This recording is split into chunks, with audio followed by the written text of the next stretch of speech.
Welcome to the Tamarind Learning Podcast, where host Cindy Radu speaks with experts on many topics relevant to the ultra-high net worth family and family office. Cindy was author and co-author of numerous articles related to trusts, family enterprises, and estate planning, and co-authored taxation and estate planning in Canada for many years. She also shares her expertise as a consultant, advisor, and educator to those in the family enterprise space. Cindy is the Chief Learning Officer of Tamarind Learning Canada, an online wealth education platform that develops practical, foundational learning programs for beneficiaries and their advisors to help them prepare for the responsible stewardship of wealth. Welcome to the Tamarind Learning Podcast. I'm your host, Cindy Radu, Chief Learning Officer for Tamarind Learning Canada. Today, we're going to be talking about Bitcoin with our guest, Arthur Salzer. Arthur is an extraordinarily thoughtful advisor, no doubt in part as he was raised on a farm in southwestern Ontario. Arthur was only 20 when he obtained his economics degree from McMaster University. He is also a certified investment manager and a certified financial analyst, and his professional career spans over 30 years. Notably, Arthur is the founder, CEO, and driving force behind Northland Wealth, which is a multifamily office based in Toronto, Canada. And under Arthur's leadership, Northland Wealth has been recognized for an impressive 6 Best Multifamily Office Awards across a variety of categories.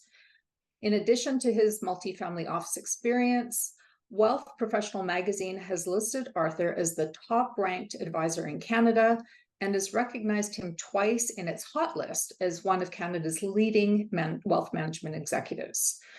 Arthur has also been awarded Portfolio Manager of the Year, Multi-Service Advisor of the Year, and Advisor of the Year in the Alternative Investments category twice. Arthur shares his unique insights into alternative investing in family offices in his column Curve Appeal, which you can find in every edition of the Financial Post magazine. He's a frequent speaker at leading family offices and investment conferences across North America and Europe, and he is also frequently interviewed for his market analysis and commentary by leading media sources. Arthur, I have to say that I find our topic today somewhat daunting, and I'm not generally easily daunted. So it would be great if we can start with some basics. But before we do that, I just want to say welcome to today, and thank you again very much for being here to talk to us about Bitcoin. No, thank you so very much as well, Cindy. I know Bitcoin's a hot topic, but really, what we should be looking at is what is money, and what the history of money is. That's really the place to start. And for many millennia, humanity's used things like gold and silver, and obviously coins during the age of the Roman Empire, and then into England. And one of the challenges of using coins all that time, even though they were actually made with silver or gold, was that they were debased. And what does that mean? Well, the ridges that you see on quarters, both in Canada and the United States, those were some of the first devices used on coins in the Roman Empire. And it was a way to show that the edges weren't filed off, and you were receiving the full amount of weight of the gold or the silver that the coin was created with. So it's been a long-standing problem. When the settlers, the pilgrims, came over to Canada and the United States, there was a huge problem where there wasn't sufficient coins being sent over from Europe. And what the settlers did was they looked at what the First Nations people were using as money. And in this case, they were using a certain type of seashell, and it was strung on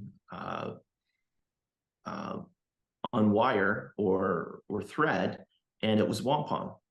And that quickly became the currency of the settlers to North America. They adapted the money that the First Nations people were using. The challenge that occurred over time was the Western Europeans found ways to dig up significantly more shells and to flood the market in North America with wampum, significantly devaluing what it was worth. Similar things have happened in history when the Europeans first went into Africa and they saw that glass beads were being used as a form of money. At the time, the Europeans could manufacture synthetic glass, and they flooded Africa with glass beads and devalued the money. And today, we've been growing up with fiat currencies really for the past, 50 to 75 years, and they've become the de facto standard. And what we've seen historically with fiat currencies, which means, backed by the fiat of the state by decree, after the First World War, when Germany was forced to pay war reparations, they simply printed Deutschmarks and flooded the markets with devalued currency. The same things happened in Cuba, the same things happened in Venezuela, and similar things are happening today here, in Europe and in North America as well. Mm-hmm. And that, trying to solve that problem of a currency getting debased was really a 40-year project before Bitcoin was released to the world back in 2009 as the white paper from a nom de plume, an anonymous person or group of people called Satoshi Nakamoto. And it was released on the 31st of October in 2009, just during the crisis. Pardon me, I should say 2008, during the crisis. Now, that 40-year experiment, what they were working on is everything, and it really starts at what money is. And again, we've had this debasement problem. With a digital currency, it has the ability to account for every single piece of currency that was ever minted or created or mined. And Bitcoin as a money, a digital money, everyone that utilizes and downloads the blockchain, which is basically a database of every transaction from the time that Bitcoin was created to where the person or the entity received in the wallet, you can see every single transaction. And really, from an accounting standpoint, that has turned double entry accounting on its head. Double entry accounting we've had now for probably 500 to 600 years. It was created by the Chinese. And Cindy, if you sold me something, I in turn would give you something else, usually some form of money, and you would record a debit and a credit, and so would I. And both you and I, the two parties of that transaction, would know that transaction occurred. And what makes the Bitcoin blockchain different is that everyone, if they wish, gets a copy of those accounting records. So you see it, I see it, and whoever wants to look at the books, they get to see it as well. And really, it's three-sided accounting. And that never existed until the Bitcoin blockchain was created and launched in early 2009. So that sounds a little bit scary to me, Arthur, in terms of the transparency. So can you just give us some assurance as to why that shouldn't be scary? Well, again, it's the opposite of scary. Okay. When, as you know, in the Roman days, if I was receiving a coin from yourself and you had filed off the edges, or you received a coin that had been modified, in turn, when you gave it to me, I was receiving less than full value, or vice versa, if I was giving you money. And this is the first time where any person, any participant, can verify the money is true and sound. And through the mining process of Bitcoin, we know, and anybody can actually look at the underlying code and protocol, that there will only be 21 million Bitcoin produced. And, for an example, about 2 months ago in May, the US government had a debt ceiling crisis, and the two parties needed to negotiate in order to allow the debt ceiling to be increased. It always will be increased, but there's some brinksmanship that goes on. The amount of new debt that has been added to the US federal debt levels is almost $1.5 trillion since May, since the debt ceiling was increased. Nobody at the time would have thought that that's the amount. $1.5 trillion is 2 times the TARP bailout plan during the Great Financial Crisis. So within 2 months, 2.5 months, we've got 2x of the entire bailout package that was done 15 years ago, right? That's astronomical, which means money is getting devalued, and it's getting devalued faster and faster and faster. And Bitcoin, given the way it's been created, is the only asset in the world that cannot be devalued. And, originally, there was a precursor to Bitcoin. It was called BitGold. And gold for a long time, for many, many millennia, thousands of years, has been some form of currency around the world. But as the value of gold increased, more people would go and try to mine and find gold, and in turn, bring more supply onto the market. So even something as great as gold still has an increasing supply, and it's not certain how much new supply can be brought on. So can you just tell me this number you mentioned of 21 million? So Yes. Why 21 million, and where did that number come from, and why is that never going to increase? It's funny. It wasn't a hard number to pick. It's not like blackjack where you say it's a 21 combo. But originally, when you look at the Bitcoin protocol, when the mining process occurs, when Satoshi first started mining in January 2009, after he released the white paper, the reward system is that your computer tries to solve what's called a hash equation. That really was influenced by email. So when email was first created, 40 years ago, 45 years ago, it was very easy to spam a lot of different people or a lot of different computers. And in order to slow that down, there was created a hash protocol that your computer would have to solve a random number generated variable. And when it solved it, it was then allowed to send the email. So it's easy to do 10, it's easy to do 100. It's much more difficult to do 1,000, and to try to do 100,000 or 1 million, it's even more difficult. So part of the Bitcoin protocol, in order to receive a block reward or have Bitcoin mined, there's a hash equation performed. And the original name of the Bitcoin blockchain was actually a time chain. So it was designed that Bitcoin would be mined and rewarded every 10 minutes using one standard home computer at the time. If you had 2 computers added to the network would do a difficulty adjustment every 2 weeks so that Bitcoin wouldn't be mined too quickly, and it would become progressively more difficult to mine that Bitcoin. And if you had 10 times, then it's 10 to the x squared, and it becomes more and more challenging to mine it.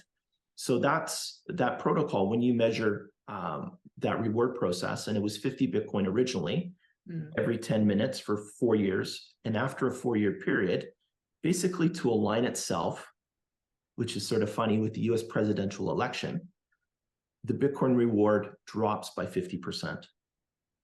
So that instead of getting 50 Bitcoin for solving the equation, you would get 25. And similarly, 4 years after that, you would receive 12.5, and then 6.25, and then 3.125. And that declining supply, when you add it all up as an equation, you get to 21 million.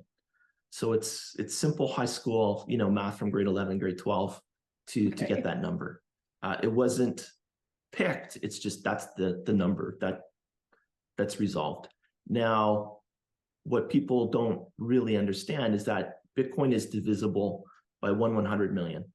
So you can end up with very, very small portionate ownership of Bitcoin. You don't need to buy a full token. It's like pennies, but even smaller. Smaller. So that sounds like, and I've heard that Bitcoin uses a lot of energy. So all this computing stuff that's going on in the background, is that using a lot of energy? What is that? It's using lots and lots of energy. And a lot of people complain that they think it's too much energy, but it uses a very small fraction of the current energy that's used by Visa and MasterCard and the banking system today. It's a fraction of that. So it's much, much less. But what that energy does is it provides protection to the Bitcoin network. If you want to get control of the next group of transactions, the next block of transactions that are recorded, you would need to control 50 plus 1% of all the Bitcoin miners in the world today and put enough electricity through them in order to change the next group of accounting transactions. Similarly, if you wanted to unwind transactions that happened 10 minutes ago, 20 minutes ago, 30 minutes ago, the amount of energy and mining machines required to unwind that blockchain is so astronomically high that it's basically impossible to do. So that security is providing absolute settlement when a transaction's done. There is no going to a third party and saying, I want you to change the transaction. Once it's done, it's done. It's full settlement and it's guaranteed. And that's one of the things about Bitcoin that people don't quite understand. It is final settlement, but it's also censorship proof. And if you want to go buy Bitcoin and you're 5 years old, right, and you can operate a cell phone, a smartphone today, you can literally download a wallet to your phone and receive Bitcoin from your grandparents, your mother, your father, some kid at kindergarten if you're in grade 5. And you don't need to be an accredited investor. You don't need to be a qualified purchaser. And all of a sudden, anybody of any means of wealth, of cultural background, of any religion, of any belief, has the ability to transact and not have to worry about some governing body, some government saying that they cannot do that. And in the Western world, I mean, we don't have too many challenges in our banking system. But if you live in a place like Venezuela, if you live in Cuba, if you live in North Korea, those governments cannot censor a Bitcoin transaction. As long as there's internet available, that transaction can occur. And similarly, if the end user protects their seed words, basically their password to operate their wallet, a government cannot seize those assets. And it's the first asset in the history of mankind that cannot be seized by other individuals.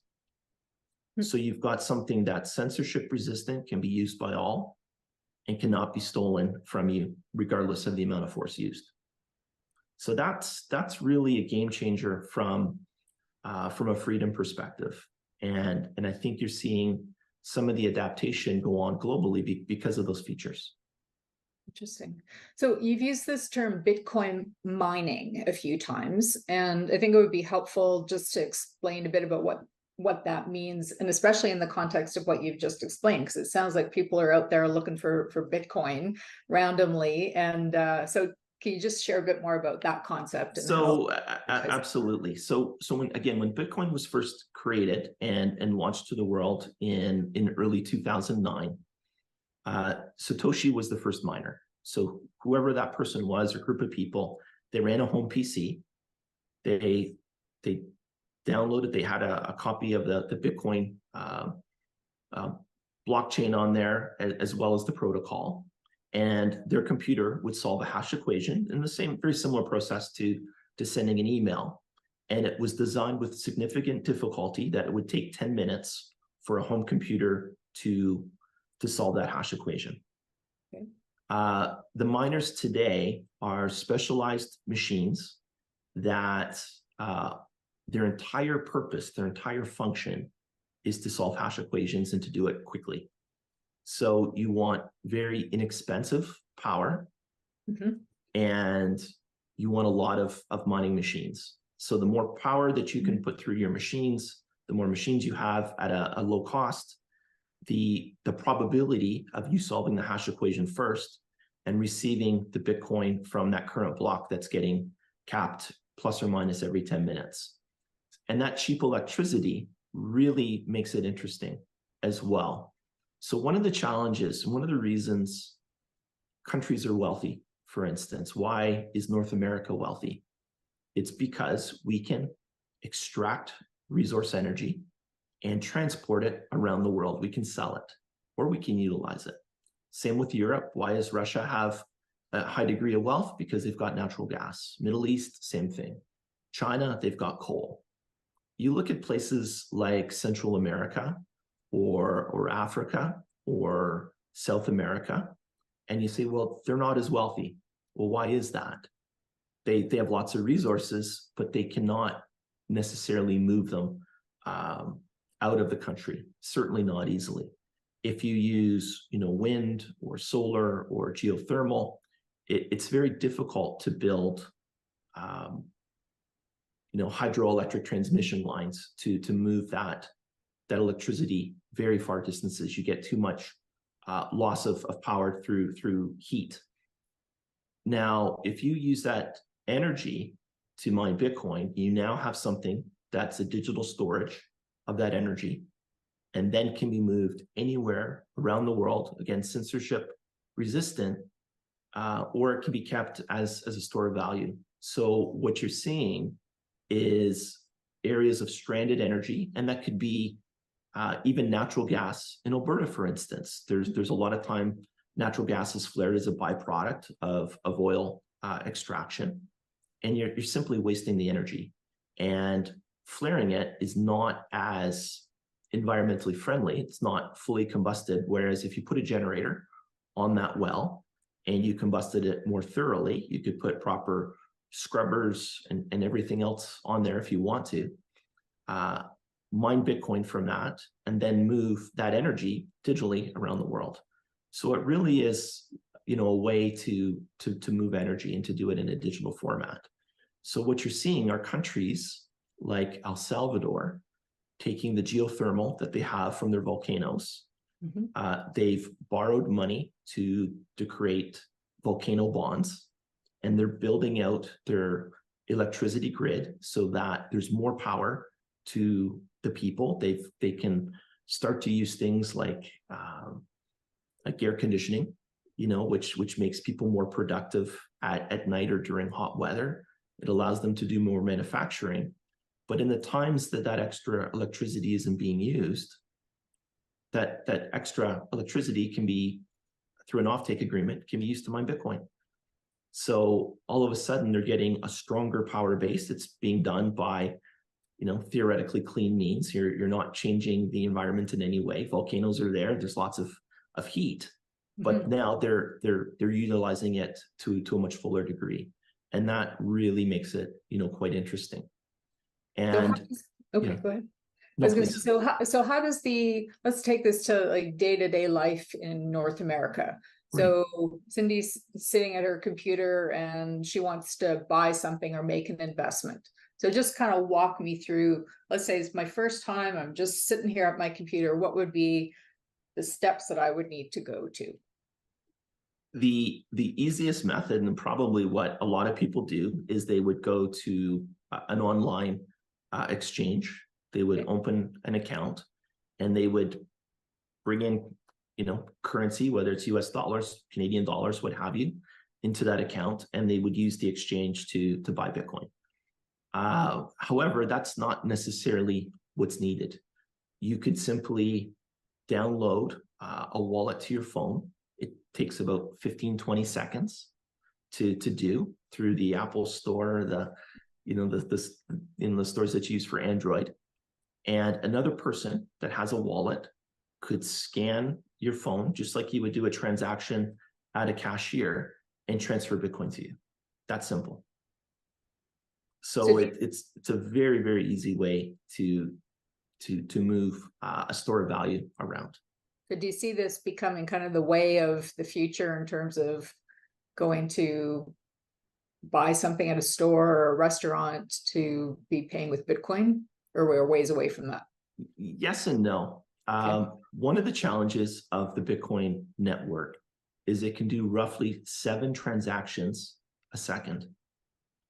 And, that's fine, here in Burlington, you could, not wait too long. But when you look at all of the global transactions going on, the numbers are staggering. The speed simply isn't there. Mm-hmm. So what's been created are secondary layers to Bitcoin called the Lightning Network. And the ability of the Lightning Network to transact right now is somewhere in the neighborhood of 20 to 30,000 times faster than MasterCard or Visa. So you don't necessarily need all the security, all the greatness of Bitcoin. You can settle to the Bitcoin, blockchain once an hour, once a day for small transactions, and instead run this other layer above it. And you're seeing companies now out of the United States. Some of them have moved to El Salvador, where Bitcoin is legal tender. And the firm is called Strike. They use the secondary layer called Lightning. And you can literally use US dollars or Canadian dollars, whatever you want. Go to a store in Mexico, pay in pesos, and it settles instantaneously. And the FX charges are minimal. The vendor isn't paying 4 to 5% service charges to the banking system, nor are they waiting 2 weeks for settlement. So you're starting to see that change go on, and it's being done through private enterprise. Okay. The challenge that's going on is governments and central banks are looking at the technology that Bitcoin created, and they're looking at the speed of the secondary networks. And what they don't like about it is they can't control it. So just like paper money, lots of people do deals with paper money, but that's being pushed away very, very quickly. Governments want full digital transactions only. They don't want people to settle in cash. And when you look at what goes on in places like China, if you don't behave the way a government demands that you behave, your banking is frozen. You cannot transact. You can't buy food. You can't get on a bus. You can't fly. You can't travel. And today in China, 35% of the population doesn't have the social credit score to leave their hometown. So it is being used as a weapon. And that's, I think, one of the worries of many that see these central bank digital currencies that are trying to emulate Bitcoin. But instead of having a fully distributed network that no one person or entity can control, these would have databases that are controlled by the government. And they would have the final ability to make the decision whether a transaction clears or not. So it has created the technology for governments to monitor every transaction now. Interesting. So I'm sure we could talk about this for another hour or so, or more. I do want to you mentioned the word blockchain, and again, there's so much terminology in this space. So can you just quickly describe what blockchain is quickly? And okay, originally blockchain was going to be called a time chain. So, a time chain, okay. Time chain. That was the original name that Satoshi came up with, but it got changed to blockchain. So again, during the mining process, there would be transactions going on. People, would be transacting Bitcoin back and forth between themselves. And once the Bitcoin reward was, was found through mining, that would cap a block, and those transactions would be stored in it. So similarly, think of it as a small insect stored in a piece of amber, and you can see it. It's tapped, it's trapped in that moment of time, and that's all it is. And unless you break the amber, that insect is preserved there. Now, what we haven't really spoken of is Bitcoin versus everything else. And the challenge of the rest of crypto is that everything outside of Bitcoin, for the most part, I'd say 99.9%, is really a company. And Bitcoin's a commodity. Everything else in the crypto world is a company. There's a board of directors, there's a founder, they generate revenue, they've got a P&L model, they've got all the funding risks that you would see in a venture capital program, except you don't have shareholder rights. So the rest of crypto is something that very, if people love risky investments, if they're not risk averse, it's something that they can look at. But really, if you're risk averse, you want to start with Bitcoin first and to look at it. Now, as a firm, we actually started investing in Bitcoin in 2019, spring of 2019, for our families. Okay. And we did, pretty much 2,000 hours of due diligence before we made the investment. The first 100 hours was why not to invest in it? Why not to add it to a portfolio? And once we talked to enough participants, in the Bitcoin ecosystem, and some of the participants were like Fidelity Digital, we spent time with them. We spent time with the owners of the New York Stock Exchange, ICE. We talked to companies backed by TD Bank, and they were all building the infrastructure, the pipelines, to have the traditional money, move back and forth to the Bitcoin ecosystem. So once we understood that it wasn't a fraud, it wasn't a Ponzi scheme, what happens when you add it to a portfolio? And if it's done correctly and rebalanced, you can actually potentially add return to a portfolio and reduce risk.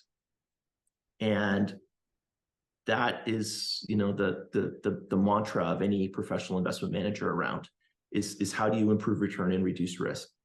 But by adding volatile assets, so-called risky assets that move in price, you can improve portfolio performance.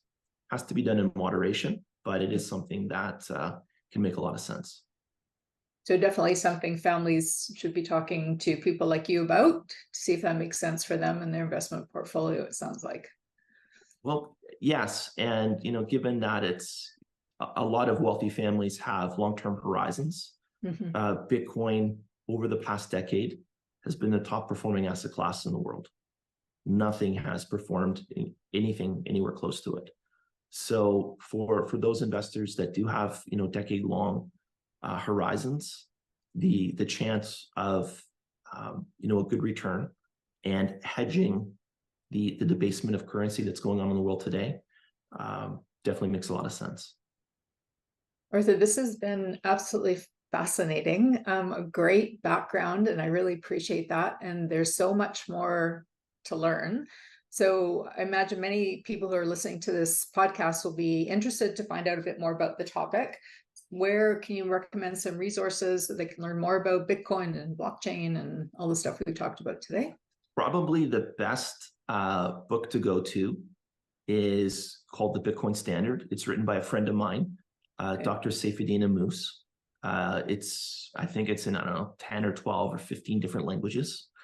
It's probably even free nowadays. So that's the first place to have a quick read of what it is. And again, I'm not suggesting go out and buy this. It's a great investment. This is a groundbreaking technology that mankind has never seen. And to not be exposed to it, to look at it seriously, you're missing out on something. Even it's not necessarily to invest, but to understand how it works goes a long way to understanding and making you a better investor in other asset classes, I think.